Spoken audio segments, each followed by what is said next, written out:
The major U.S. stock averages tumbled for the first time this week amid signs of a deterioration in the U.S. fiscal cliff talks. Now, Sarge, if Congress were able to even reach a modest compromise on the fiscal cliff talks, do you think there would be a possibility of providing a basis for an extended rally through the year end?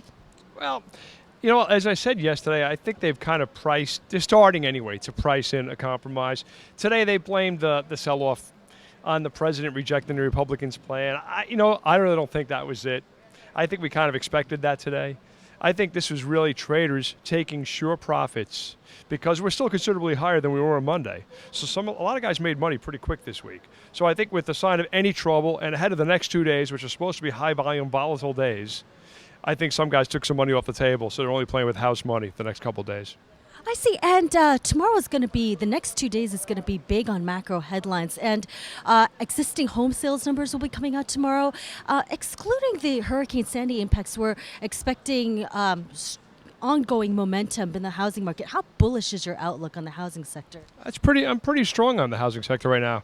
I think tomorrow you're going to see 4.9 million on the annualized rate for the existing home sales. And don't forget, that's over 80% of home sales. That is the purest, most important number probably in the housing sector. So that's the number we'll all be looking at. I think if you get that 4.9 million, I think it'll be a very positive thing in the morning. It'll come out right around the same time as GDP, which we're looking for 2.8%. I don't expect any kind of surprise there. Maybe going fourth quarter of next year, GDP could give us some trouble, but that number should be pretty solid. You got the Philly Fed tomorrow at 10 o'clock too. The Philly Fed is going to be the wild card tomorrow. Okay, we're looking for a negative number, about -2, which isn't really a surprise, but the consensus range for the Philly Fed tomorrow ranges from -12 to +15.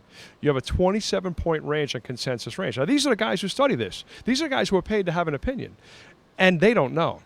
So that tells me that you could have pretty much any number in that spot, which will be a harbinger for the manufacturing sector up until like the ISM comes out. So I think that could be a little bit of a wild card at 10 o'clock tomorrow. And it could move markets a little bit. It's a busy day. There's some earnings out after the bell. And Friday's quadruple witch.